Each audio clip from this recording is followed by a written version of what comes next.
Streaming live on KYOKradio.org. KCOH, 1230 AM, The Source. On Send Geek Radio, 95.1 FM, 1460 AM. And Aliento Radio, 101.7 FM and 1540 AM. Call in at 832-570-8075 and follow me on social media. See you then. This is Gilbert Garcia of A Tip from Gilbert. Houston's not working for everyone. People don't feel safe. Potholes are everywhere. Water bills are skyrocketing, and minority businesses are struggling. That's why I entered the race for mayor. Read about my 100-day pledge to Houston at GarciaForHouston.com. Thank you. Political ad paid for by Garcia for Houston campaign. Houston, welcome to another episode of A Tip from Gilbert. Talk, inspiration, and prayer. You got me right here, Gilbert Garcia, and I have my work partner and radio sidekick, Ruby Dang. Good morning, Gilbert. I know I expect a lot of callers today, Ruby, because first of all, I do want to talk a little bit about this concept of bike lanes. Right. I want to talk about bike lanes and what's happening with bike lanes and what's going on with car lanes being cannibalized by bike lanes. And then I'm hoping that the city union will call in, and I don't know if they're going to be able to call in today because I think he's off, to talk a little bit about the union and what's happening there. And then I'm hoping to cover Metro. I saw one of the, of course, Metro haters again, talking about a lot of things about Metro. But I had a very busy day as I visited several churches this weekend. So I've got a lot to say.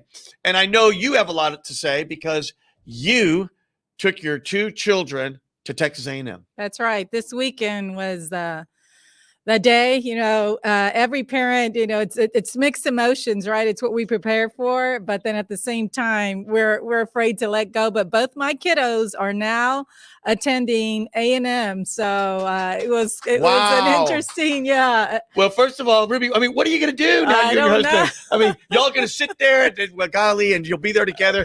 Oh, we miss the kids. I really. think it's going to take some time to get used to, right? Right now, it's still too new. But I'm really thrilled and proud. I'm a proud Aggie parent, and I just look forward to their future and with excitement and a little bit of nervousness, right? But it was a beautiful day as it relates to, seeing all the families put their kid or take their kids to college and set them up. But it was a very hot day. Were you lifting stuff and carrying stuff in that heat? And remember, I had to do it twice because I've got a freshman. My daughter's a freshman. She is going into the engineering program there at A&M. And then my son is going in as a junior in the economics field. So are they going to be near each other? Will they be able to see each other? Or? Oh, well, they should be able to see each other. But they get busy. They get busy. That's right. But it's nice to know that Big Brother's there. But it was really beautiful to see everyone, get ready for a great new school year. But yeah, I know mixed emotions right now. I'm still on a high, but ask me next week. Gilbert. I'm going to ask you next week. I want to come back to this whole thing about parents and children leaving and everyone. Let us know your feeling. Call in. But I do have a caller. And let me just see. Would you let our caller? Is it Miss Ann Derryberry? Dominic. Oh, it's Dominic. Let's go to Ann. Is Ann there? Dominic's on the line. Okay. Dominic, are you there? Okay. We'll come back to both of them. Okay. Hold on. I had the phone on mute so I wouldn't be interfering. Yeah, Gil. I just thought of something last night. You know me as Mr. Metro. There's one thing that concerns me, and this got with the tropical systems that were coming this way. It looks like we're not going to get the brunt of it like California is. But, I was on the high capacity task force at the Houston Galveston Area Council. Now, for those who don't know about HGAC, they're like the parent organization of 8 counties in the area. And for transportation projects, both Metro City, Houston, TxDOT has to go through this process, HGAC. And one of the things they came up with this high capacity task force for transit.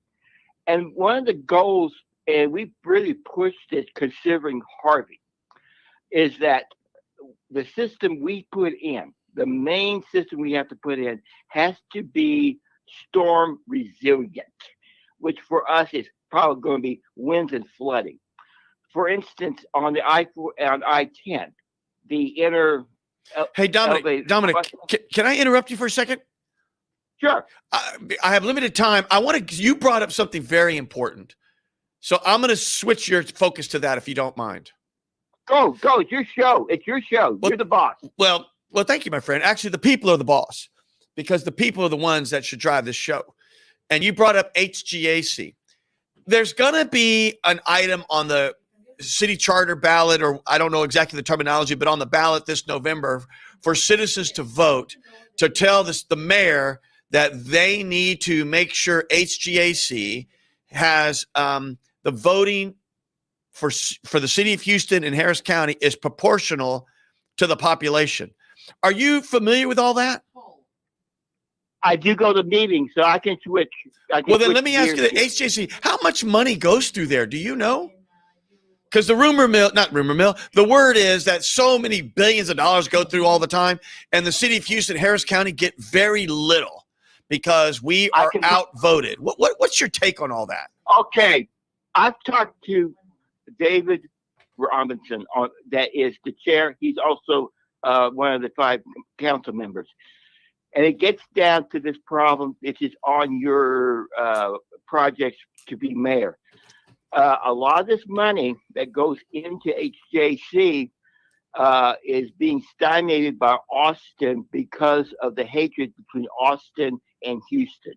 So a lot of money that would normally be appropriated to say transit project roads and stuff like that in the city of Houston and Harris County, we're not getting it because Austin is not sending it down here because of the hatred between Austin. But a lot of money is coming through there. How many members are on there? Do you know? It can be a quorum is 14. I think it's like 30. And I'm shooting off the top of my head right now because I have no paperwork. Well, you know what? I do go to those meetings. Well, listeners, so we don't not mislead. So we don't do anything incorrect. I'm going to make this an issue on one of my upcoming shows because I want everyone to know what's going on. And my view is this. I support the charter amendment. And I think that the city of Houston, Harris County should have a direct say on how the monies that get into the region are spent relative to the proportion of the population. In other words, it makes no sense for all this money to come down here because the population of Houston, Harris County is so great, but the money's not being spent here. I mean, what am I missing, Ruby? Yeah, no, that makes sense. Isn't there such a saying? Isn't there saying taxation without representation or something like that? What? I mean, somebody said that. I mean, who said that, Dominic? Maybe Dominic said it. Part of that was part of the argument for the 13 colonies to leave England. There you go. That was part of the American Revolution. Well, Dominic, do me a favor. Go to one of those HGAC meetings and let us know and call in and tell us about it, how it goes, what's it like, and everything else if you don't mind. Okay, there should be one next week. This good. week I'll go to the one on Friday, and I'll keep that up because I've been going to those meetings. Keep going, but go with an eye to call in and tell us what's going on. So Dominic's going to be the secret spy that everyone knows about because all of Houston, all of Houston is hearing that he's the spy. That's right. So don't worry, Dominic. Just kind of go in there and do like this. Remember who was the wrestler that would go like this with his hand and he'd say, "You don't see me." Just go like that, Dominic. Just do your hand in front of your face and wave it back and forth. Dominic, I think that needs to be looked at, and I agree with you. Good. I'm going to roll on. Dominic, thank you for calling in because I got a bunch of calls coming in. Thank you, my friend. Oh. Thank you, Dominic. Was there an Ann on the phone? Ann, are you there? Miss Ann? Yes. Hello. Is this Miss Ann Derryberry? Yes, it is. Hi, Gilbert. Miss Ann, thank you for calling into my show, Talk Inspiration and Prayer, a tip from Gilbert. You have me, Gilbert Garcia, with my sidekick and partner at my firm, Ruby Dang. And I had teed up the audience, so I'm going to just tee it up again, which is, and then I'm going to turn it over to Miss Ann here. Ruby, when we come into our office and we work downtown on 5 Central Houston, and you used to be able to come on our street, and there were like 4 or 5 lanes, and you could go really fast down the street. The lights are synchronized. And then someone put a bike lane on our street. Mm-hmm.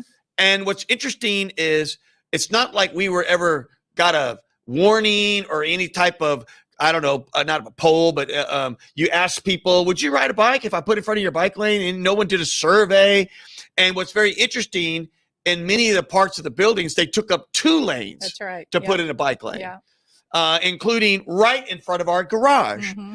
And so I know, listeners, you can't visualize this, but what we have to do when we park in our garage, in our building, when we're taking a right into the garage, we have to cross 2 lanes. One of them is a shutdown lane, and the other one is a bike lane that took a car lane. And what's scary is that bike lane goes both ways. I think it's worse exiting. At least when you're coming in, you do see. But when you're coming out, Gilbert, I can't see anyone. And you're right. They're coming from both directions. That's what's scary. And you know what? And part of me wants to say, thank goodness nobody ever rides that bike lane. Because if they did, somebody would get hit. I agree. I mean it. I mean, this is just basic. You're going on a one way with a big, powerful car, and bikes are going both ways in theory, except here nobody rides it. And you could just hit someone, and who knows what could happen. That's right. But Miss Ann reached out to me because they're having an issue on another part of town. Mm-hmm. I think it's very important that we sort of connect these dots. And I love bicyclists, and I love the sport. I love people bike ride, all those things. But it's really about public safety, and it's really about what's the best way to use this space to get people from point A to point B. Right. So, Miss Ann, tell us what's going on where you live and what's happening with your neighborhood. Okay. So, the Heights and surrounding areas have many charms. We have lovely residential streets with old trees. It's a relatively safe area in the big city for walking and biking with children and dogs, day, evening. The negatives include ditches, of course, and no or bad sidewalks. And that prompts people to walk in the street, the residential streets. There is a major hike and bike trail that crosses 11th Street, which is a major thoroughfare. So people wanted a safer way to cross 11th at Nicholson and for school children to get to school because, Hogg Middle School and Heights High School are nearby.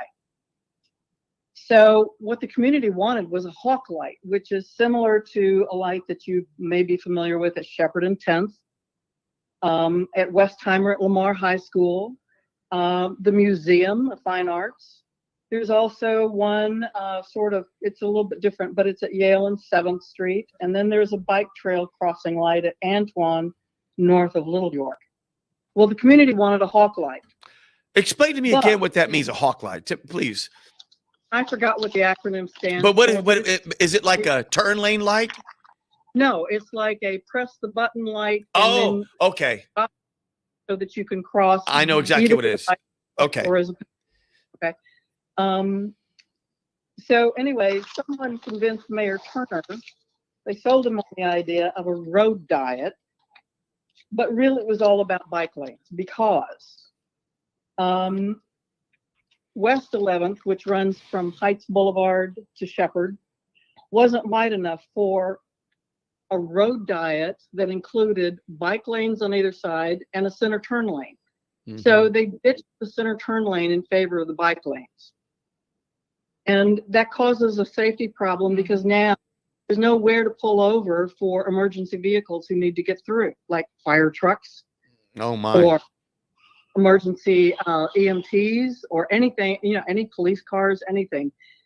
Because they've got cast in place with concrete and rebar curbs to protect the bike lanes. Wow. So they're not movable at all. And so that makes it very difficult. And it makes it difficult for fire trucks to make a turn on the street. On top of all that, very, very few people use these bike lanes. And Houston is not Portland after all, or LA or New York. But we have these bike lanes and they're going in all over the city. They're proposing to put them on North Main Street now. They are going in on Shepherd and Durham. And there are other areas where the bike lanes are going to go in too, because, and I almost forgot, there is a bike lane being promoted by Rodney Ellis over in, 4th Ward? I forgot the name of the street. But Blodgett. Blodgett. That's right, Blodgett Street, over by TSU. Well, let me ask you something, Ann. Who's like designing all this? I mean, who's in charge of this? Is there a master plan? And how come the public doesn't know on as simple as here's a map and we're trying to do bike lanes all around this map, just like they would a transit. We're going to put transit here and let people either, I don't know, vote on it or at least have a survey or something. I mean, who's deciding all this? And you know what, Ann, how much does this cost? Does anybody know, with a city that doesn't even have like enough? You hear there's not enough police officers. You hear we owe the firefighters a bunch of money. You hear we can't pick up trash. Our water's not good. I mean, well, golly, I'm sure this costs money. Can I step in for a second? Oh, who's I'm this? also on the call. This is Marion Wright. I'm on the phone with Ann, and we've been working on this project together. Keep going. And I think I might be able to answer these questions a little bit. Go. So there is something there that's called, we're trying to get the city, according to the transportation guru, and I don't really know what is his name. David Fields is his name, but he is the head transportation planner now for the city. And David Fields is working to get a gold level friendly bike city by 2027. Now, what a gold friendly bike city is going to get the city is absolutely nothing other than a resume pad for the people that are coming into the city that are trying to do this. It's part of the Vision Zero, which is they want to have 0 deaths on our city streets by transportation deaths, which we all would love, right? I mean, who wants anybody to die on the streets? But they're going about it in a really crazy way. So instead of turning around and having the infrastructure that we need, they're turning around and they're saying, we're going to go ahead and take these high injury networks and take and try to get rid of, the areas, slower traffic on the areas that we have a lot of accidents. And so, but what they're doing is they have to have so many miles of bike lanes in order to reach that goal of bike city friendly. So they're backing into where they're going to put the bike lanes by turning around and saying that they're safety projects. So they turned around and they said that our 11th Street was a high injury network. Well, actually, the only part on 11th Street that actually had accidents that would even qualify as being any sort of a high injury network was on Shepherd and 11th, right at that one. That's not even part of the project. They stopped the project before they even got to that. But then they went ahead and they decreased our major thoroughfare, which was 2 lanes in each direction, to 1 lane in each direction because they said it's going to make it slower and that was going to help and be a safety issue, thing. But they were going to keep a center turn lane. But then when they realized they didn't have enough room to do all of that, they got rid of our center turn lane and they put in bike lanes. They kept the bike lanes. I mean, it's like, so it was about the bike lanes all along. Mm. I mean, like, what am I missing? It's like, who's making these decisions? And it's like, where's the common sense to all this? It seems to me if you put in a whole bunch of bike lanes and you got all these cars and you just put them in, you're going to create more accidents and more deaths. I mean, I know right. They're pushing cars into our inner neighborhoods, off of our major thoroughfares. They're pushing cars off of the major thoroughfares and into our inner neighborhood streets, and we don't have the sidewalks. Oh my God, that is a recipe for disaster. As a father of 4, and no matter what you tell kids, don't play in the street, don't play in the yard. Guess what they're going to do?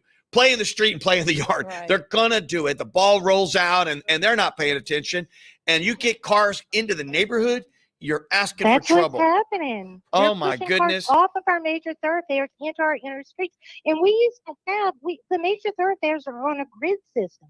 So we had a grid system where you could tell kids in our neighborhood, like I would tell my kid, don't go past this street, this street, this street, this street. And he had 12 blocks or so that he could ride his bikes and do relatively safe. He knew which streets not to cross.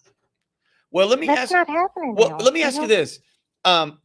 It's so funny because, everyone knows I'm running for mayor now and I understand my chances, but that's not why I'm running. I'm running because I love this city. And I put on my principles a bunch of things. I said, what would I do? And I put, you use an interesting term. I think you said street diet or road diet. I called it cannibalization, where you're cannibalizing these streets. And I put on there, someone's got to be thoughtful. And why wouldn't we have a requirement that says before you put in a bike lane, get some input from the neighbors?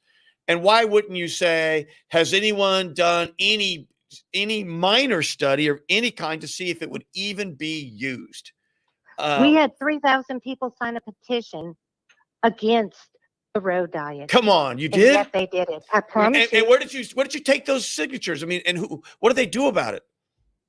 We Nothing. brought them to the city. They did absolutely nothing. You want to know why? Why? They said that our civics club and our super neighborhood clubs wanted this. Well, my civics club has a couple hundred people in it, and our super neighborhood group had 12 people that voted on it. And the area that it went in, which is Heights, abstained from voting. Come on. Because they I promise you, and they did Not- it anyway.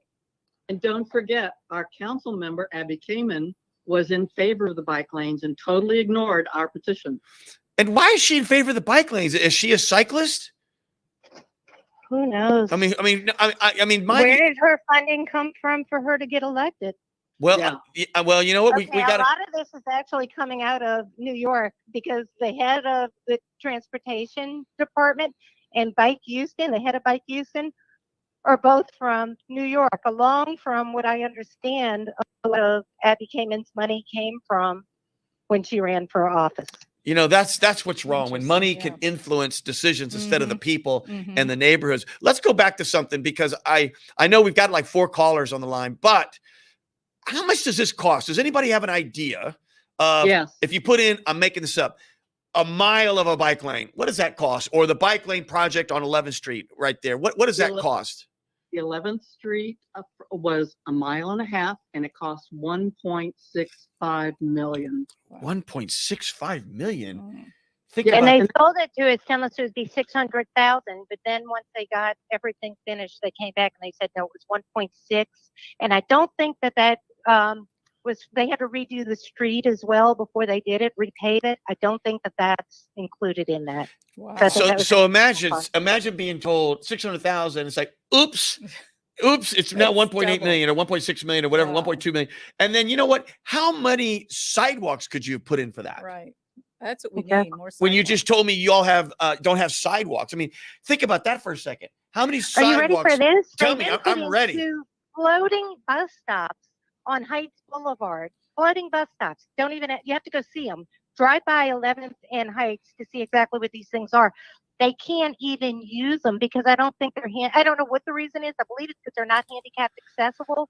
And there's something going on right now with Metro in the city arguing over who's going to either make them handicap accessible or remove them. But we keep hearing they're going to get removed, this and that. They've been there for what, like 4 or 5 months. I'm gonna go They're not- check it out. So there's a bus stop that we put in a bus stop and they may It's take it not- out. Yeah, it's not even a bus stop. It's a big chunk of concrete in the middle of the my street, and it's gosh. called a floating bus stop. They have a bus stop there that they're using, but it's not that thing. You have to go see. They blocked off a lane of traffic with something they call a floating bus stop. Ann, can you kind of explain what the floating bus stop looks Well, like? you know what? What's interesting is I was chairman of Metro under Anise Parker, the Yes. mayor Anise Parker, from 2010 to 2016, and we did all kinds of great stuff, which I won't use airtime for. I never heard of a floating bus stop. No. Ruby Dang was on the pension board for Metro. Ruby, you ever heard of a floating bus stop? Never heard of that. I don't even know what that is. Go ahead, Ann. Tell me more. It's a huge block of concrete. That must be attractive I looking. wonder how Keep much going. that costs. And It takes up an entire lane. It takes up the entire right lane on Heights Boulevard at 11th Street, so that people who used to be able to travel straight north in the right-hand lane now are running up on top of it and ruining their cars. Oh my Oh, goodness. that's terrible. As if the roads aren't bad enough, I now you know. got to dodge these floating bike lanes. It reminds me of, was it in Avatar, the floating mountains of Hallelujah Mountains that are just floating up there in the sky? The floating Hallelujah Mountains, right? Isn't that what that was Man. called? Now we got the floating bus stops. Holy cow. Well, I think we need to talk more about this issue. I think it may need to be like a whole episode, I Yeah. think, Well, I'm because curious, people need to know. and what phases are they in? I mean, Yeah. Eventually, I mean, what is the final? Well, that's I'm what I mean. curious about Where's that this all intent. going? Yes, Where's exactly. the I don't know, master plan Exactly. or something? Because other neighborhoods need to know what Yep. might be coming to them. Right. That way they can, have a say. Right. That's right. And it is. Well, it's disappointing to hear that 3,000 signatures did not warrant at least a meeting, a hearing, a discussion. Mhm. That's very disappointing. Well, and we also have businesses that are losing a lot of business because you can't turn into their parking lanes, Oh, their parking gosh. lots anymore from one direction. We've already had at least 2 businesses that are gone because of it. Andy's Cafe, which is one of the oldest Mexican restaurants that we had in our neighborhood. Yep. They've been around like for 50 years. The ceramic store, which supplies like all the universities and everything with all the supplies for their ceramic departments. I mean, it's a big, they moved because they couldn't get their trucks where they needed to be. We have now sometimes the trucks block off our Yeah, lanes I've seen that. completely for Mhm. Buchanan's and different things when they're making deliveries because Mhm. they have nowhere to park. In the That's past, right. when we had 2 lanes in each direction, they could, block off a lane and we could still get by. And the community lived with that. That's what we were used to. That's what we knew. Well, let me ask Now you. our restaurants can't even get supplies. Let me ask you It's a mess. a silly question. And this is Mhm. going to sound silly, but it really is the most relevant question of all. Do a lot of bikes ride that bike lane? No. That's what I thought. Yeah. I mean, we've not lived here. We've worked here at this building for 20 years. Yep. And when did those bike lanes come? Do you remember? 2 years Maybe ago, about 2 maybe? years It was ago, before yep. COVID. Yeah. Before COVID.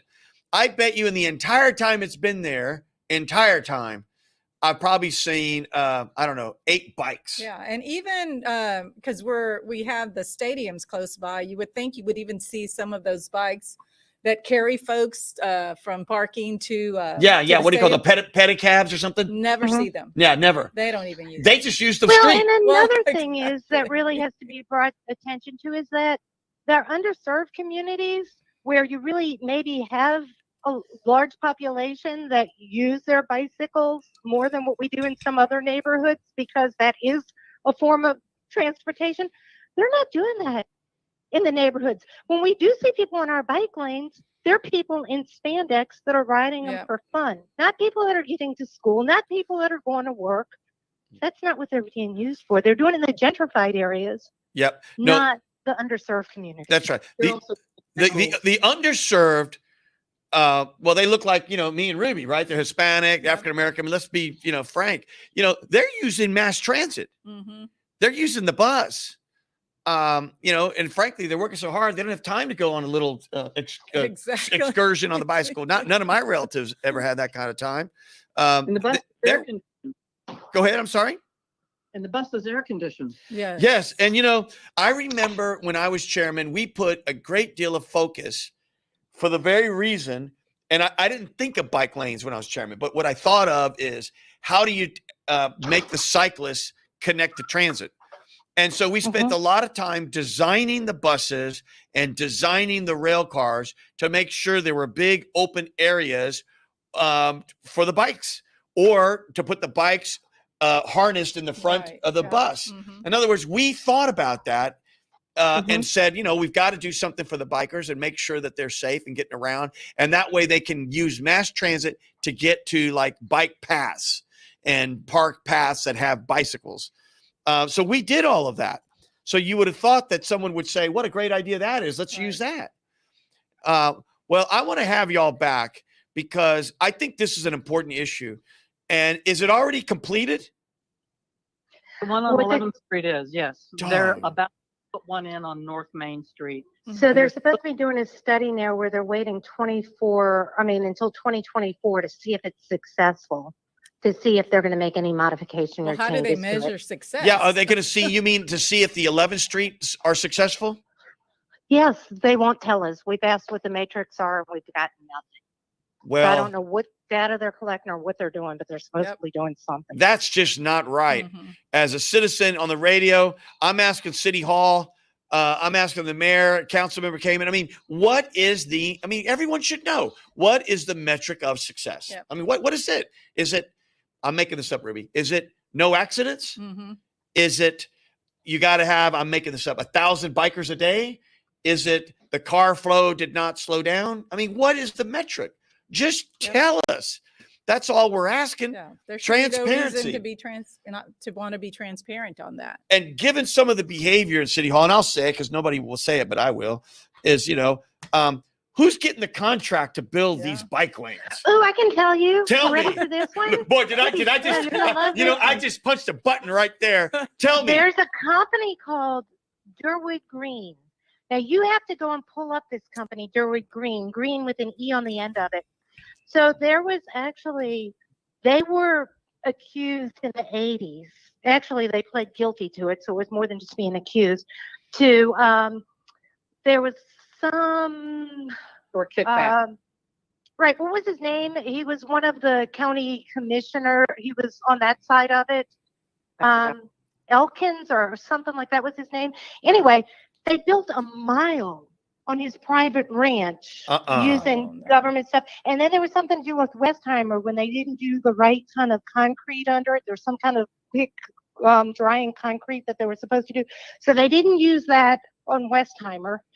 And they did this. So they pled guilty, and it was like $11 million worth of defrauding the government, public, and then bribing public officials and all of that. They pled guilty, had $1 million fine. The county commissioner resigned from office because of all of it. He passed away.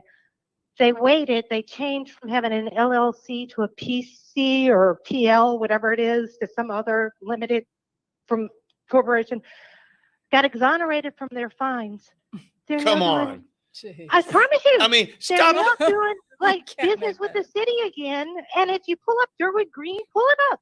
Oh my Look at it gosh. yourself. Yeah, and you'll I just- you won't even got to do believe- some research in this because I want to make sure I get it right. But at the Uh-huh. end of the day, this is madness. Stop the madness. Wow. Remember that movie Network when the guy opened up his window and he says, "I'm mad as hell and I'm not going to take it anymore." I mean, maybe that's what the citizens have to do. And I go and speak about this at city council, and I have, and they just said, well, it was up for public bid. They're the ones who got the public bid. It's okay. That's what David Martin told me because the mayor wasn't there that day. Marion, it came up from public bid. They bid on it. It's all right. I'm like, how can you even say that? This is just insane. Yeah, Why would you ever give a contract to someone who pled guilty to bribing public officials? Shouldn't there Why be would you some? do that? Shouldn't there be some scoring that says? Yeah. And the scoring, and I've done many procurements, the score at the very beginning should say something like a question. And if you've ever been caught bribing somebody, that's like -5 points or something. Yeah. I mean, there's got to It's be a probably way. not even in. There's in got to the be a key. way to put something in there that says if you've done, malfeasance Yeah, or I think whatever, that's a standard question. in you any should RFP. you should be penalized. Well, Yeah. my goodness, I really appreciate y'all having the courage to fight for your community and to talk. Fight's a bad word, but stand up for your community and bring these issues up. I'm gonna do a show on this. I think, Ruby, I just need to get a little bit of schooled up myself, just a tad, so I can get my questions in order. And I'm gonna call y'all back and maybe try to have you as my whole guest, if that's okay. Okay. Sounds great. 'Cause- And we'll go ahead and we'll pull up all the stuff we need so we Yeah. can actually speak on it, you know. This is important. And if the community doesn't get involved, well, there's going to be something in front of their, street soon enough. And I just don't know if having someone award in 2027 of being bike friendly, is that really worth it? When in reality, how much money did we spend to get that designation versus, fixing streets, fixing roads, get this, Sidewalk. sidewalks, get this floating bus stop permanent or get it out of the way. Yeah. I mean, one or the other. We have 2 of them. Oh, I'm going to go look at those Yeah, we floating have to bus go stops. look that. Thank y'all for being on the show. And I really had a great time and I'm going to have y'all back. Thanks, Gilbert. Thank you so much. Enjoyed. Thanks. Bye. Bye-bye. Ruby, can you imagine that? That Wasn't it Avatar? The floating Hallelujah Mountains? Do you know what I'm talking about? Avatar? Yeah. Those mountains that were in the sky? Well, now we've got floating bus stops. I Oh, that guess. was interesting. That was very, Man. very interesting. We have a Paul Benz on the line. Paul, are you there? I am here. Paul, speak to us. What do you got on a tip from Gilbert? Talk inspiration and prayer. Well, Gilbert, just to kind of go off that last conversation, it was Judge Eccles, who I remember growing up in Houston, and that was Durwood Green Construction Company. Mm. So they couldn't remember the judge, but you probably remember Judge Eccles. Mm-hmm. I'm a bicyclist. Talk to us. I do not support the political agenda with the bike lanes as they are now. Very interesting, Paul. You are like, let's talk about that. Do you mind? By all means. So first of all, you're a cyclist. So that So- means you have a cycle and you like to do it for, I don't know, want to say sport, but for recreation, right? Or do you use it as a mode of transit to get to work? So I am what I call a utility cyclist. So I use it for work, errands, whatever. In fact, before the pandemic, I averaged 80 plus miles a week, just doing utility riding, going to work, medical appointments, whatever, grocery store, all that stuff. And do you live there in that Heights area by this 11th Street and all this stuff? I live in just across I-10 in the New First Ward area. And are there bike lanes by you? There's a recreational bike lane down Spring Street that goes into the Heights that goes all the way out to the west and up to TC Jester along the bayou. Okay. And I think from your perspective, it sounds like no big thing. But from my perspective, 80 miles a week is a lot. Yeah. To me, that means you use it as transit because you're going to work. So let me ask you this. Do you find it hard? Like, oh my God, we need bike lanes because I can't get to where I need to get. Well, and also a question too is Go ahead, if Ruby. he's an avid cyclist, was he aware of this? Okay, well, This let's plan. make that the second question. The first question, if don't forget it though, Yeah. the first question is, do you think we have a I don't know the right word, pathway or cyclist pathway problem? No. All right, well then let me ask you this. So Ruby, ask your question again then. No, I'm just curious, with your interest in cycling and actually using as a mode of transportation, were you aware of the plan to have these bike lanes put in? And if so, how were you informed of it? So to go back a little bit, they created something called the Houston Bike Plan. And what was interesting was that there was a request to put some bike lanes on Houston Avenue. And even someone who works directly for Turner, is a direct report to Turner, had commented on how that was turned down. It was kind of weird. It was not done, at least that request was not done in the light of maybe a better agenda per se. In other words, organizing the street and providing this, because there weren't contiguous sidewalks, and there is a tunnel that goes underneath the railroad tracks that it could hook up to and connect to the other bike lanes. There is another bike lane that goes on Houston Avenue that goes over into Woodland Heights or across to White Oak. But as far as the newest kind of plans per se, there was a big map with a lot of things on it. But this idea of displacing traffic was not really talked about. Mm-hmm. So where this first kind of came up was really Shepherd Avenue, or Shepherd, in the sense that a lot of people don't realize that construction on Shepherd is actually going to displace a lane on either side. Oh no. Wow. And Oh no. And that was done in a way, part of the issue with all this is that it's done in a way, for example, I'm quite well known. I was a member of the PED bike subcommittee at HGAC. I was invited to this meeting, but it was very clear that only certain people were really invited. And they basically called this a public comment meeting when it was really only certain people that knew about it. Mm-hmm. So there's an active movement to really only inform and kind of get feedback from those that are going to support whatever it is that they're proposing. And then when it's questioned to some degree, it's kind of blown off as, well, it won't be a problem. And basically they're picking traffic metrics and in some cases doing the measurement multiple times in order to get the numbers that they want. So for example, there's a signal on Washington Avenue that's about to go in, or it's in process of going in. It has this poles up, and they measured it for years, and they couldn't get the traffic numbers to support it. And I don't know how they got them, but Right. they kept on trying and trying and trying. And there are people like me who watched them and said, you can't measure, that's not right to measure at that time because it's a heightened traffic time and that sort of thing. So yes, it was known, but not to the extent that you could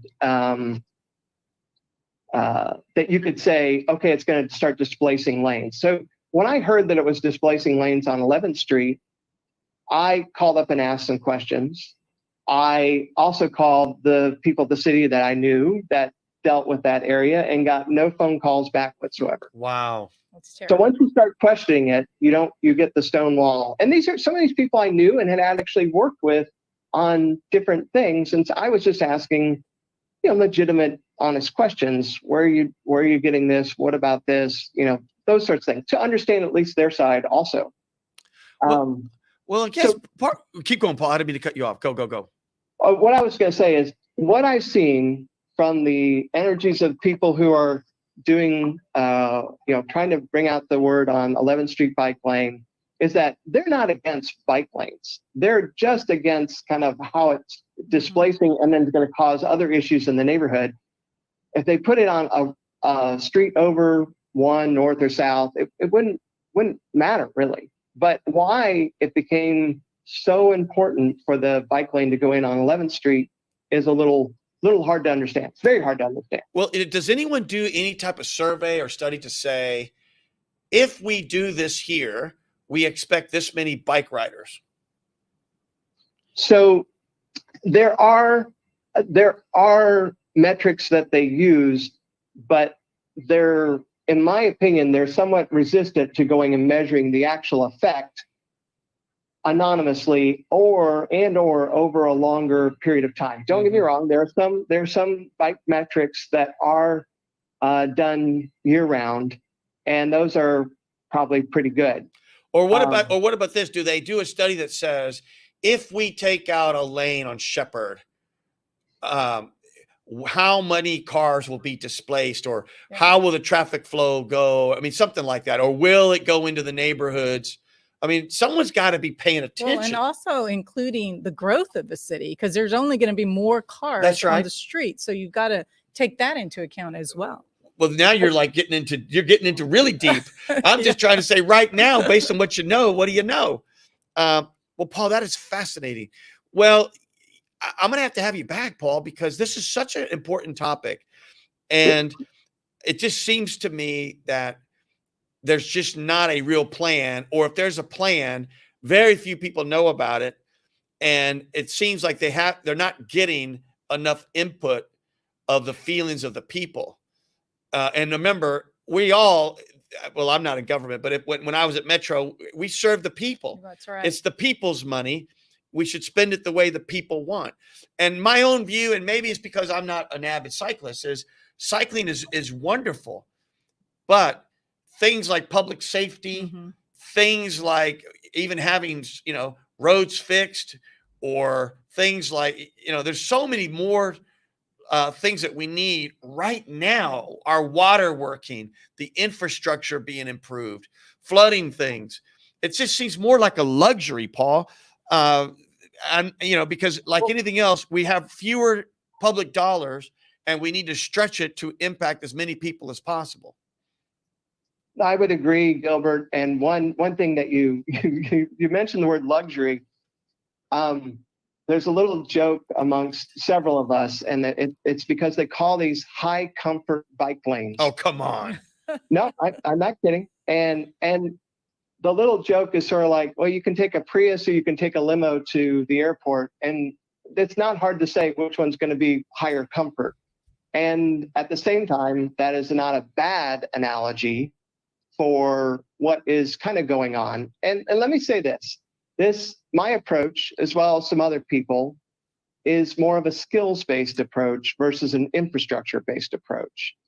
So when you're out there riding, if you want to be safe, you need to be communicating with cars. And anyone who's seen me and some of the other people riding, they'll see we're in direct eye contact. We're motioning to cars like, go ahead, turn in front of me, no problem. We're waving the people through, that sort of thing. And so there is a role for some self advocation of your own safety and not just relying on infrastructure, which is very, very expensive. And with that, let me let you get back to things. Well, Paul, will you call me again or write into the show so I can get back to you? Because I'd like to have you back. I think you're very knowledgeable and you're very fair and balanced. So I thank you for calling in to this show. I really appreciate you, pal. Sure. Thank you so much. Thank you, Paul. Boy, it's very interesting. And he's a cyclist. Exactly. It all goes back to we all got to learn to get along and work together. And the thing that's often gets me is when I see not just bicyclists, but even the guys that ride the scooters. Right. They just going in and out of the street Exactly. lane and they're like ignoring the traffic signals. Yeah. And that scares me to death when they're next to me. Yeah. Because I don't want to hit any of them. Yeah. We have another caller there. Who's the caller there? Karen, are you there, Karen? I am here. What do you got, Karen, for a tip from Gilbert? Talk, inspiration, and prayer. Well, really, your previous callers were much more informed than I am about the situation. But I was just always thinking, like, with this new bike lane push and all this money that they were trying to get some sort of, how people, they're getting on those like best city to live because you need so much bike lanes and stuff like that. Well, they're going to, end up hurting themselves in the long run because it's just going to make traffic so much worse. And just like what Ruby said, almost everybody has a car. You need the space for the cars. That's right. It's just like they're trying to get one thing, but it's like you're trying to get one tiny award, but then you're going to make the city like down to the bottom of the list again because traffic is so bad. And traffic's been bad. It's always bad. Yeah. And traffic, and you're going to be at the bottom of the list because traffic's bad, roads are bad, our water's not clean all the time anymore, our trash is not picked up on time. I mean, you can go on and on. Public safety, crime is high, nobody feels safe. You could go on and on and on. But you know what? We got comfort bike lanes, and we're going to get the bike lanes. Yeah, and we're going to get the Bike City Friendly Award. And thank millions goodness, of dollars. Yeah, thank goodness we have a floating bus stop. There you go. I gotta get on top of that. We're gonna have to go see that. We'll ride our bikes over. Yeah, we'll ride our bikes to the floating bus stop.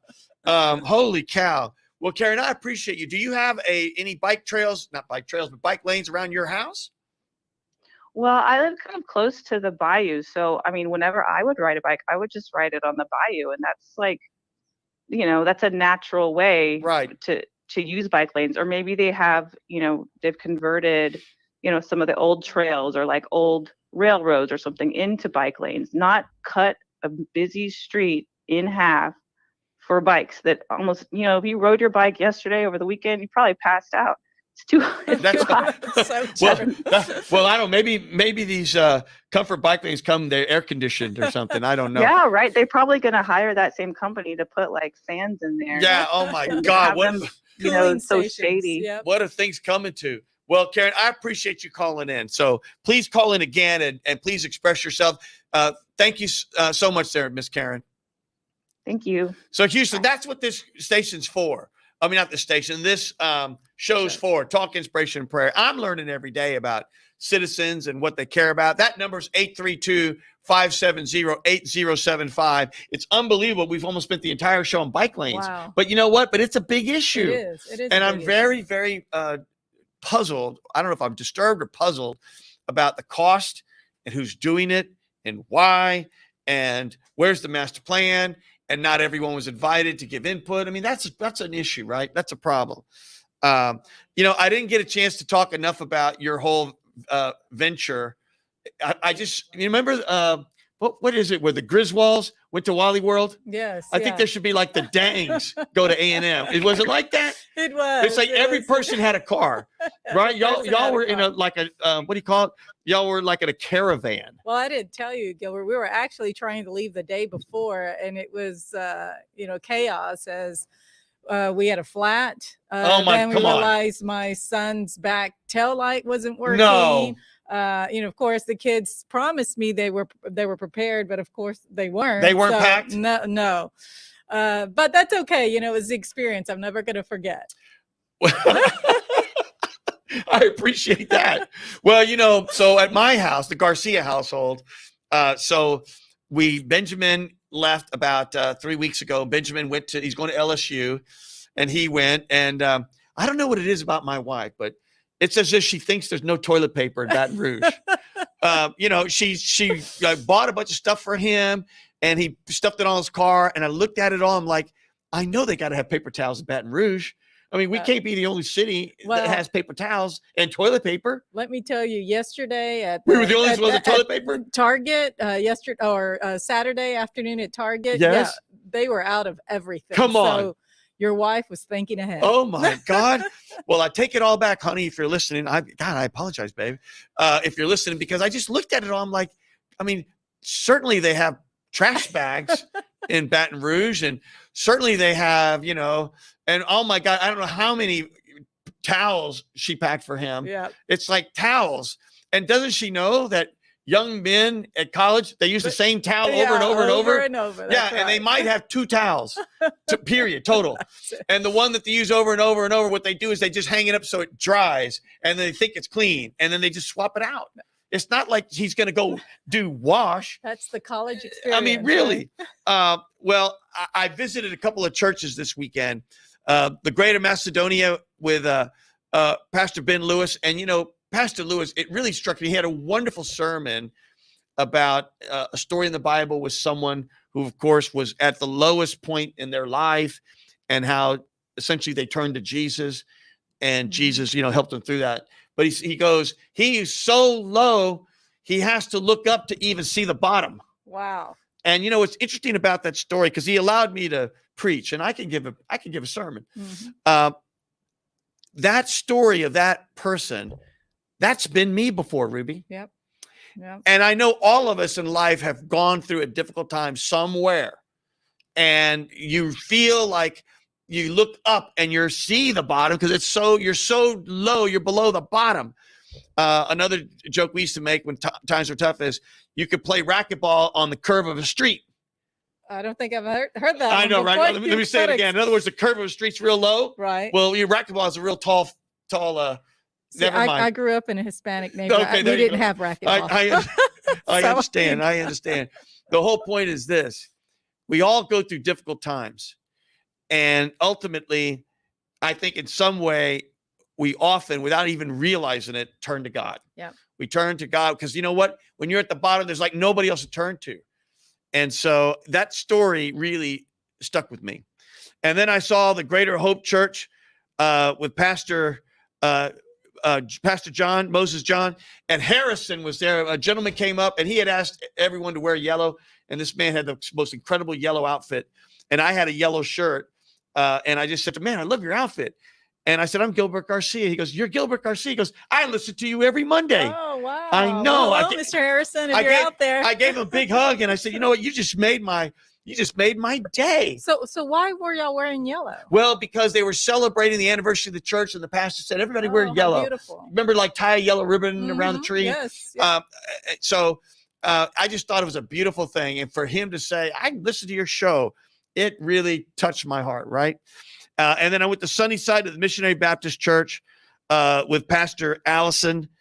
And then, of course, I went to see Tiempo de Milagros with Pastor Lara, and he let me preach there.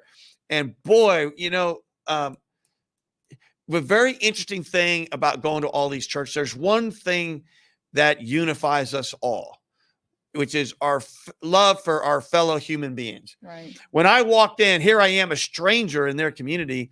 And I mean, in every one of them, people would say, oh, welcome. They'd hug me and welcome. And it just felt wonderful. It gave me great hope for the world. Yeah. It gave me great hope for society. It gave me great hope for this country and this city. And of course we know we have a lot of work to do and we got things to do, but you know what? As long as we can continue our love for our fellow human beings, we're going to get there, Houston. Yeah. You got to have hope. We're going to get there. And my job as mayor is, if I were mayor in that song, is I want Houston to be in the same breath of the great cities of the world, Ruby. I'm not going to be satisfied being better than San Antonio. Right. I mean, my goodness, I want to be thought of as New York, London, Paris, Munich, Barcelona, Tokyo, all these wonderful, Toronto, these great cities of the world. When you think about cities of the world, we should be in that same breath. We should. And it's time, Houston, that we strive for more than just, can we just outcompete Dallas? Right. My goodness. Well, I'm almost all out of time already. We have one more caller because I do want to get in my ad and my commercial. Is there an Yvette on the line? Yes. Hi, Gilbert. Yvette, what do you got for us on a tip from Gilbert? You got about a minute or two. What you got for me? No, this is a wonderful topic today. Just want to talk about kids going back to school. My son's about to start school in a couple of weeks. So, we're just going to put him in a 2-day program. He's 18 months old. Oh my goodness. Wow, Are you in tears yet? I'm in shock. Oh my God. I wonder how he's going to handle separation anxiety, right? When he sees you holding this, is it a boy or a girl? Little boy. When this little boy sees you and you like hand him off to someone, I could just imagine him saying, wait a minute, I didn't sign up for this. I mean, holy cow. Are you going to be able to handle it? I don't think so. Oh my! I'm going to be a mess. You're going to need to okay. He needs to start building his little footsteps one by one and getting exposure to children and folks and, building his little personality more and more. Oh, so what a I'm ready for thing. him to do it. It goes by so fast. I remember those times, Ruby. I do too. I remember the first day taking Christopher, my son, to daycare, Yvette, and the first day went well, right? But it was the second day when I took him, he turned his little head to me and said, Mommy, why are you letting them take me away again? Oh, my gosh. Broke my heart. And you're like, wait a minute. I was like, I thought the difficult day was behind me. So just be prepared. Day 2 may be the tough one. All I know is day 1, I see one little kid with a runny nose. And then day 2, I see another kid with a runny nose. And then day 3, my kid's got the runny nose. And then day 4, you have it's like, it's like, that's like, here we go. I don't know if that's the beauty of life, the joy of life, or it's just one of those things. Well, Yvette, I hope you call in again. That's a beautiful, beautiful thing. I know this sounds corny, but take lots of pictures, will you? Yes, take lots of pictures. Take lots of pictures. You need to have your husband there so y'all can hold each other as you leave him, and that way you can cry together, because it's there are different stages of kids' lives. One of them, of course, is when they can sit up. That's like a big thing, and then another one is when they can be potty trained. That's a big thing. And then, of course, another one is when they're totally mobile. They can walk. Oh, yeah. And then you got to watch them all the time because they're touching things and this and that. And then, of course, goes to full-time school and then becomes friends. And when they start having friends, it's like, oh, my God. There are just so many stages of life. And I'm so glad you're going to live them all, Yvette. And thank you. I hope you call and tell us how it's going. Call in next week and just say, well, I made it. And just let us know. I made it. A couple of weeks, actually, but I want to give it to you live. So live. Do it live. Yeah, this is going to be something to hear. So thank you, Yvette. Thank you for calling into the show. Thank you. Well, Houston, I'm going to pay my ad very quick. I'm so glad all of y'all tuned in to this episode. We're going to talk more about bike lanes. We are going to talk about Metro, and we are going to talk about some of these other referendums.